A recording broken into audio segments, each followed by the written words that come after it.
Sebelum memulai saya menjelaskan, ada baiknya kita mulai dengan perkenalan.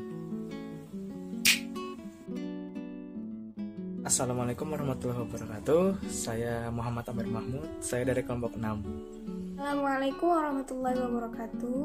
Perkenalkan, saya Nandamul Amaliyah dari kelompok 6. Assalamualaikum warahmatullahi wabarakatuh. Perkenalkan, nama saya Dela Srianti, saya dari kelompok 6. Nah, karena perkenalannya sudah selesai, kita bisa mulai materinya ya. Jadi video kami ini tentang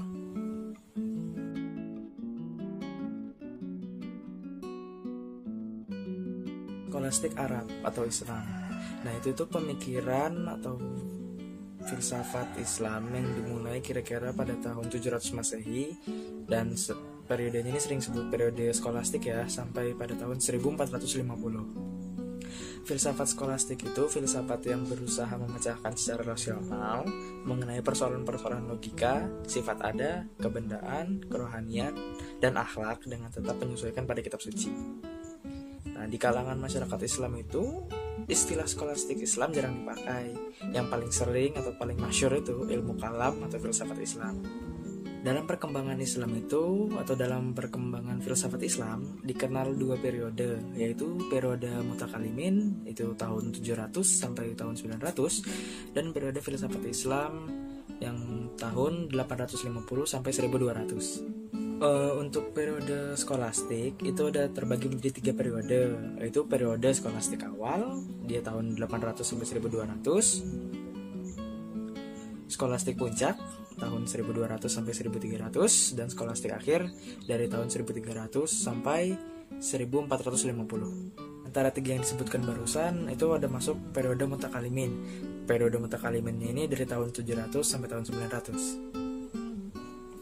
Nah, di periode mutakalimin ini orang-orangnya banyak bergulat dengan pembahasan teologis dan banyak memanfaatkan pemikiran deduktif, termasuk logika Yunani. Nah, pembahasan teologis itu maksudnya ilmu kalam. Kalam yang dimaksud ini sebagai sabda Tuhan atau Al-Quran yang pernah menjadi diskursus utama di kalangan umat Islam abad 9 sampai abad 10. Dan kalam juga yang dimaksud itu sebagai metodologi, bukan suatu objek. PERT-nya itu metodologi berpikir, metodologi berdialog atau cara mempertahankan pendapat dan pendirian masing-masing mutakalimin. Para mutakalimin ini bertujuan untuk membela Islam dan menjelaskan hukum-hukumnya serta menerangkan pemikiran-pemikiran Al-Quran. Jadi yang sangat mempengaruhi mereka itu adalah asas mereka adalah Al-Quran. Nah, asas yang dijadikan sebagai dasar pembahasan mereka Al-Quran. Mereka mempelajari filsafat hanya untuk membela Al-Quran. Mereka membekali dengan filsafat untuk menyerang musuh mereka. Akibatnya mereka memiliki metode khusus dalam pembahasan, pengambilan keputusan, dan penetapan dalil. Yang berbeda dengan metode Al-Quran hadis maupun perkataan para sahabat, juga berbeda dengan metode para filosof Yunani di dalam pembahasan, pengambilan keputusan, dan penetapan argumentasi mereka. Lanjut dari pembahasan sebelumnya, kita masuk ke periode filsafat Islam dari tahun 850 sampai tahun 1200. Filsafat ini berasal dari kata Yunani philos dan sophia ya, filosofi, filosofia. Filos yang berarti cinta dalam arti luas berarti berkeinginan, sedangkan sophia berarti kebenaran atau kebijaksanaan. Nah, secara etimologi filsafat berarti cinta kepada kebijaksanaan atau kebenaran. Hasan Shazili mengatakan bahwa filsafat itu adalah cinta akan kebenaran. Jadi filsafat itu cinta kepada ilmu pengetahuan atau kebenaran, suka kepada hikmah dan kebijaksanaan. Filsafat Islam ini juga bisa dikatakan itu pemikiran-pemikiran filsafat yang memberikan kontribusi pada Islam, dan sebaliknya Islam menggunakan filsafat untuk memperkuat prinsip-prinsip agama. Salah satu prinsip dalam filsafat itu berpikir radikal yang berujung pada pengakuan bahwa alam ini disebabkan oleh suatu zat yang tidak tergantung siapapun. Dalam bahasa agama, zat tersebut adalah Tuhan. Adapun pokok-pokok yang dibahas dalam filsafat Islam itu kayak emanasi, jiwa atau roh, akal, teori kenabian, eskatologi, kebaikan dan kejahatan, alam antara kadim dan baharu, pengetahuan Tuhan, hukum kausalitas, ruang dan waktu. Nah, itu ada 10 tuh. Nggak usah ditanya yang mana aja. Lanjut ke tokoh-tokoh filsafat Islam ya. Untuk tokoh-tokoh yang berperan dalam filsafat Islam itu ada banyak. Cuma akan dijelaskan 4 aja di video ini ya. Jadi yang pertama tuh ada Al-Farabi. Nah, dalam sejarah, riwayat hidup Al-Farabi ini tidak termaktub dengan jelas, maksudnya tidak tercatat dengan jelas. Karena Al-Farabi sendiri maupun pengikutnya tidak pernah menulis atau merekam kehidupannya. Yang ada itu cuma beberapa karangan yang menerangkan tentang sebagai biografi beliau ya. Kayak buku Wafayat Al-A'yan, karangan Ibnu Khalikan. Nah, beliau ini Al-Farabi ini adalah orang Turki ya, lahir di desa Wasij, dekat daerah Farab, Transoksiana pada tahun 258 Hijriah. Nama aslinya itu Abu Nasr Muhammad bin Tarhan bin Uzlaq Al-Farabi. Nah, yang dikenal dengan Afen Nasr. Bapaknya Al-Farabi ini seorang perwira tentara dari Parsi, sedangkan ibunya itu berasal dari Turkistan. Bahasa yang dipakai sehari-harinya itu bahasa Arab. Tapi samping itu dia juga nggak lupa mempelajari bahasa Turki ya, dan bahasa Parsi juga. Ia juga belajar mengamalkan ajaran Islam yang dipeluknya dengan penuh keyakinan. Bidang yang ditekuni oleh Al-Farabi atau bidang keahlian dari Al-Farabi ini adalah bidang logika. Saking hebatnya keahlian ini, dia dijulukin oleh para ahli sejarah filsafat itu Al-Mu'allim As-Sani atau guru kedua. Tokoh berikutnya yang akan dibahas itu tokoh filsafat Islam yang akan dibahas berikutnya itu Ibnu Sina. Nah, Ibnu Sina ini nama lengkapnya itu atau nama aslinya itu Abu Ali Husain Ibnu Abdullah Ibnu Sina. Nah, ia lahir pada tahun 980 di Asfana, suatu tempat dekat Bukhara ya. Orang tuanya itu pegawai tinggi pada pemerintahan dinasti Sama. Di Bukit Bukhara ia dibesarkan serta belajar falsafah kedokteran dan ilmu agama Islam. Ketika usia 10 itu beliau sudah banyak mempelajari ilmu agama Islam dan menghafal Al-Quran seluruhnya.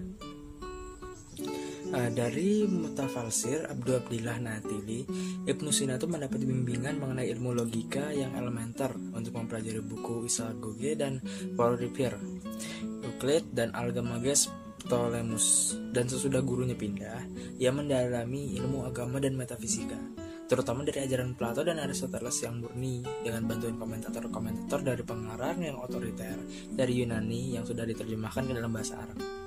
Di bidang filsafat, Ibnu Sina ini dianggap sebagai imam para filosof di masanya, bahkan sebelum dan sesudahnya. Ibnu Sina ini otodidak dan jenius orisinil, yang bukan hanya dunia Islam menyanjungnya.